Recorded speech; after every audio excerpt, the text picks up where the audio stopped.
For men adrift at sea, the two vital problems are keeping alive and attracting attention.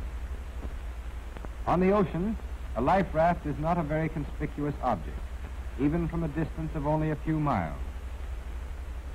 All too frequently, the survivors of sea disasters have reported the tragic experience of planes or ships that passed without seeing them.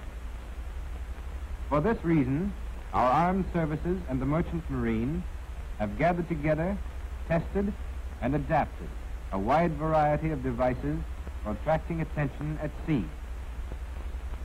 Here is one of the simplest, and at the same time, one of the most effective: a small glass hand mirror. Every schoolboy knows that a flashing mirror can attract notice over considerable distances. Flashes from the sun in a mirror this size, 4 inches by 5, have the same brilliance in daylight as a 20 million candle power searchlight. Some modern life raft equipment has already included metal mirrors. But metal, though unbreakable, is subject to corrosion and won't take as high a polish as glass. Notice how images are distorted. Such reflections can't be sent very far. It means that the surface isn't flat enough. The metal itself is too flexible. On the other hand, this single sheet of tempered plate glass, with its brilliant polish and superior reflective coating, its inflexible, almost perfect plane surface, its greater resistance to weathering and corrosion by salt spray, is sturdy, too, and not easily broken. When you flash an ordinary mirror on something nearby, you can see where the spot of light lands. But at a distance, you can't be sure what you're hitting. What makes this mirror different from the one you shave by is the fact that it has an aiming device. The reflective backing is aluminum, deposited in the form of vapor, and so thin that 100 pounds would meet all the requirements for equipping all the services. Over it is baked a protecting coat of black lacquer, on which instructions for use are printed.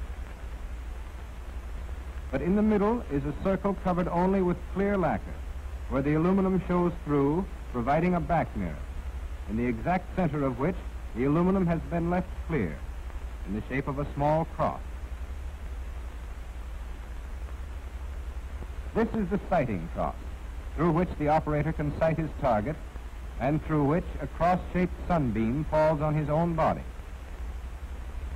If the operator faces halfway between the sun and his target, he will see this sunbeam cross reflected in the rear mirror. Now, while keeping his eye on the target through the sighting cross, he can tilt the mirror until the reflection of the sunbeam cross falls exactly on the sighting cross. When he has all three lined up with his eye, reflected sunbeam, sighting cross, and target, he is absolutely sure that his flashes are playing on that target. This is why he knows. The sunlight has passed in a straight line through the center of the mirror and cast a cross on the operator.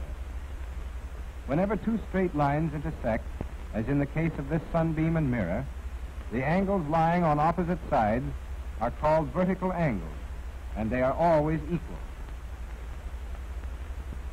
When the operator adjusted the mirror so that he saw the sunbeam cross falling on the sighting cross, he was really reflecting the cross from his body to the center of the mirror to his eye.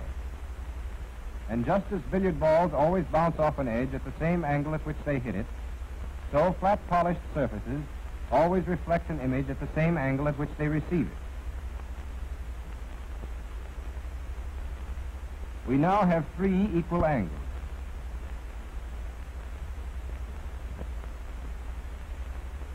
But the line of reflection to the operator's eye must be a part of the straight line between his eye and the target, which he has never let out of sight. And so we have another pair of equal vertical angles, making all four angles equal.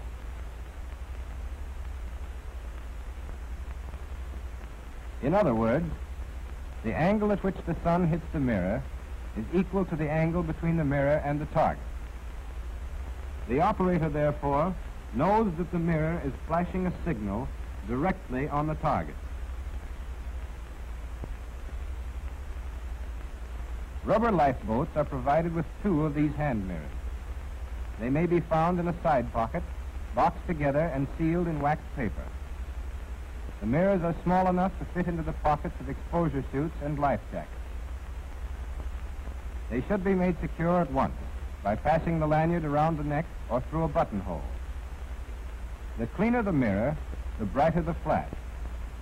Avoid scratching the surface. If it is crusted with dried salt, dip it in water and polish by wiping dry.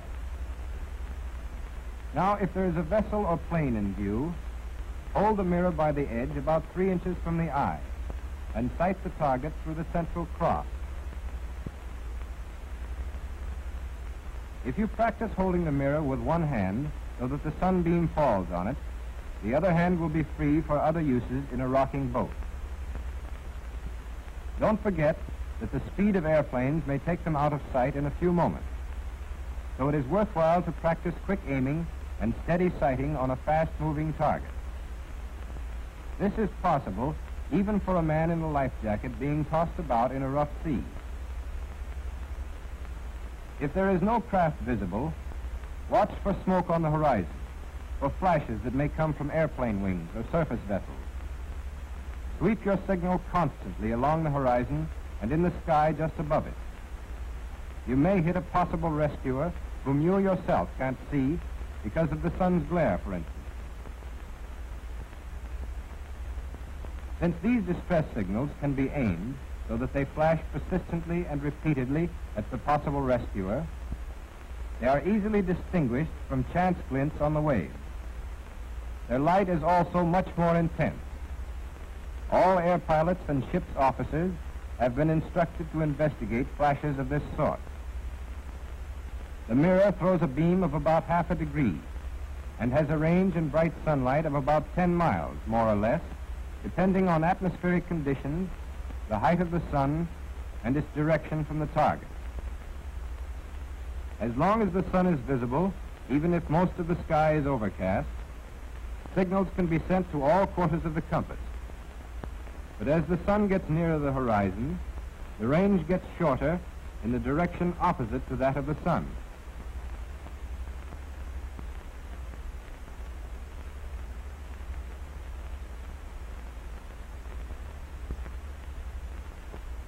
Under good conditions, the signals can be recognized as signals, even by chance observers, anywhere within an area of about 300 square miles. Of course, even greater ranges are possible with larger mirrors. This 8x10 glass is standard for use on larger rafts and small boats. It is made of 2 sheets of glass, and the rear mirror covers the whole back. It is operated on exactly the same principle as the smaller glass. Its range is half again as long, and its signals, being 4 times as brilliant, are effective over a greatly enlarged area.